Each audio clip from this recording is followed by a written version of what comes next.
O Evangelho segundo Marcos é um dos primeiros relatos da vida de Jesus e nossas primeiras tradições históricas ligam este livro a um escriba cristão chamado Marcos, ou João Marcos. Ele era um colega de Paulo e um parceiro próximo de Pedro. E, de fato, um antigo historiador da igreja primitiva chamado Papias lembra que Marcos coletou os testemunhos oculares e memórias de Pedro e transformou-os nesse relato. Mas Marcos não juntou as peças aleatoriamente. Ele compôs essa história de Jesus com muito cuidado. No primeiro verso do livro, Marcos faz essa afirmação sobre Jesus. É o começo das boas novas sobre Jesus, o Messias, Filho de Deus. O que é interessante é que essa é a única vez que Marcos nos diz aquilo que pensa. No resto do livro, ele influenciará você simplesmente colocando as ações e palavras de Jesus na sua frente e mostrando como as outras pessoas reagem a ele. Marcos criou a história de Jesus como uma peça de teatro com 3 atos. O primeiro se passa na Galileia, o terceiro em Jerusalém, e o segundo ato mostra Jesus indo de um lugar para o outro. Cada um dos atos se concentra no tema repetido. Então, no ato 1, todo mundo é surpreendido por Jesus e eles se perguntam: quem é esse Jesus? No ato 2, são os discípulos que têm dificuldade de entender o significado de Jesus ser o Messias. E então, no ato 3, assistimos ao paradoxo surpreendente de como Jesus se torna o rei messiânico. Vamos ver como tudo se desenrola.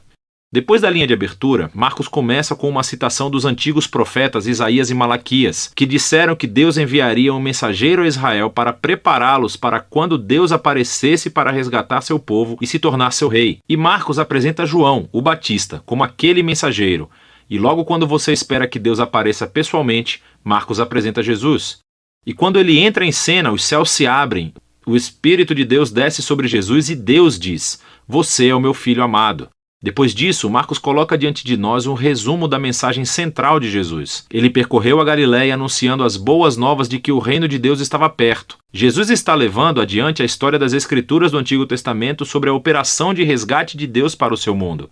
Através de Jesus, Deus está restaurando o seu reinado sobre o mundo, confrontando e derrotando o mal e o seu domínio sobre a vida das pessoas, e assim, convidando-os a viver sob seu reinado seguindo a Jesus. A partir daqui, Marcos apresenta um grande bloco de histórias mostrando o poder de Jesus ao trazer o reino de Deus. Ele mostra Jesus curando pessoas cujos corpos estão doentes ou quebrados, ou sobre a opressão de poderes espirituais obscuros. E Jesus até faz algo que, para o povo judeu, só Deus tem o direito de fazer. Ele perdoa os pecados das pessoas. E as ações de Jesus aqui produzem respostas bem diferentes. Então algumas pessoas o seguem e se tornam seus discípulos. Outras pessoas não sabem o que pensar e outras ainda o rejeitam completamente, especialmente os líderes de Israel, que o acusam de blasfemar contra Deus e de ser um fortalecido pelo mal. Mas Jesus não se surpreende com essas respostas. De fato, ele chama a atenção para elas. No capítulo 4, Marcos colecionou muitas parábolas de Jesus sobre a natureza oculta e misteriosa do reino de Deus. E Jesus diz que a sua mensagem é como a semente que cai em diferentes tipos de solo. Alguns são receptivos, outros não. Ou é como uma semente de mostarda que é muito pequena. Parece insignificante, mas depois cresce e surpreende a todos. O que Jesus quer dizer é que ele é realmente o Messias trazendo o reino de Deus, mas não do jeito que as pessoas esperavam. E essa crescente confusão sobre Jesus entre as multidões está ligada a uma ideia-chave que Marcos enfatiza no final do ato 1, que há confusão mesmo entre os discípulos de Jesus. Até mesmo eles têm dificuldade em entender quem Jesus realmente é, e isso nos leva ao ato 2. Ele começa com uma conversa muito importante.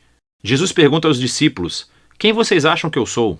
E Pedro responde: "Você é o Messias." Mas fica claro que, para Pedro, isso significava que Jesus é um rei militar vitorioso da linhagem de Davi, que resgatará Israel dos romanos. Mas, para Jesus, ser o Messias significa que ele é o servo sofredor, rei de Isaías 53, que trará o governo de Deus, entregando a sua vida em Jerusalém.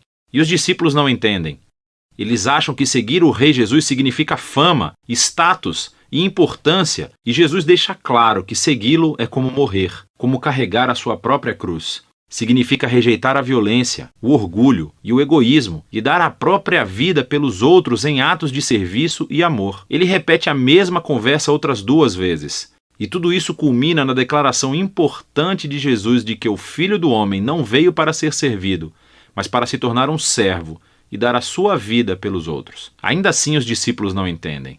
Eles respondem com confusão e medo. E assim, aqui no ato 2, Marcos escreveu outra história importante que ecoa a introdução do livro. Jesus leva 3 dos seus discípulos até uma montanha e de repente se transforma. Ele está brilhando com luz e glória e uma nuvem o envolve. Agora, isso é como a glória do Deus de Israel que apareceu há muito tempo atrás no Monte Sinai. E então os 2 profetas que estavam na presença de Deus no Monte Sinai, Moisés e Elias, aparecem ao lado de Jesus enquanto Deus anuncia de novo: "Este é o meu filho amado". Colocando essa história no meio de todas essas conversas no ato 2, Marcos faz uma afirmação surpreendente: que Jesus, Filho de Deus, é a personificação física da própria glória de Deus.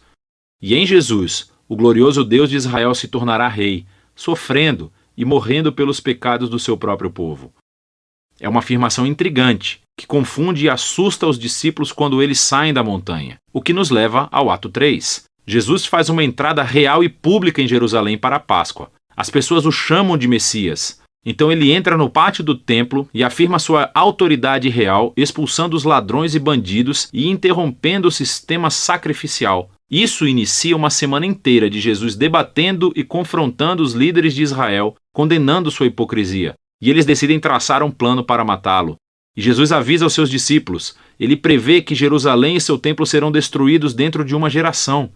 E os seus discípulos serão perseguidos como ele, até que ele retorne um dia para trazer o reino de Deus por todo o mundo. E tudo isso leva à última noite, quando Jesus toma a sua última refeição de Páscoa com os seus discípulos. Uma refeição simbólica que contou a história da libertação de Israel da escravidão através da morte do Cordeiro Pascal. E Jesus toma esses símbolos e lhes dá um novo significado. Eles apontam para a libertação do pecado e da morte que acontecerá através da morte do Messias sofredor. A partir daqui, a história avança para a prisão de Jesus, o seu julgamento perante os sacerdotes de Israel e o governador romano Pilatos, tudo isso resultando na crucificação de Jesus. E culmina em uma cena-chave, que reflete as cenas importantes dos atos 1 e 2. Exceto que dessa vez, não é uma nuvem que desce, mas sim as trevas. E em vez da voz divina do céu, é a voz de Jesus clamando antes de morrer. O mais surpreendente é que é um soldado romano que vê Jesus morrer, e ele entende e anuncia quem Jesus é. Este homem era o Filho de Deus. Ele é a primeira pessoa na história a reconhecer a afirmação chocante sobre a identidade de Jesus, que é o Filho crucificado de Deus, que é o Messias, Jesus de Nazaré, que morreu pelos seus amigos e pelos seus inimigos. Depois disso, o corpo de Jesus é colocado em um túmulo, e no primeiro dia da semana, 2 mulheres do seu grupo de discípulos vão ao sepulcro e descobrem que o túmulo está vazio e que a pedra havia sido removida. E um homem angelical informa que Jesus não está aqui, que ele ressuscitou dos mortos. E então ele ordena que eles sigam e contem a boa nova de que Jesus está vivo para os outros discípulos, que ele os encontrará de volta na Galileia. As mulheres ficam muito assustadas. Marcos diz que elas fugiram do túmulo aterrorizadas, sem contar a ninguém, pois estavam com medo. E é assim que o livro termina, com os discípulos de Jesus mostrando o mesmo tipo de medo e confusão que concluíram os Atos 2 e 1. Agora, se você olhar a Bíblia, verá que o Evangelho de Marcos tem mais coisas no seu final, em que Jesus aparece e fala com seus discípulos. Mas há também uma nota dizendo que este final não faz parte do livro original. E isso só é encontrado em manuscritos posteriores, menos confiáveis. É possível que o final original tenha se perdido, ou que Marcos realmente nunca tenha terminado de escrever seu relato. Mas é mais provável que esse final abrupto seja intencional. Toda a história se concentrou na afirmação chocante que intrigou os discípulos de Jesus do começo ao fim, que esse Jesus sofrido, crucificado e ressuscitado é o Messias, o Filho de Deus, que o amor de Deus e o reino invertido foram revelados quando Jesus morreu pelos pecados do mundo. E assim, essa história termina sem final e força você, o leitor, a lidar com essa afirmação muito estranha e escandalosa sobre Jesus. E você, vai fugir como os discípulos? Ou você vai reconhecer Jesus como seu rei e contar as boas novas? E só você pode responder a essa pergunta. E é disso que trata o Evangelho de Marcos.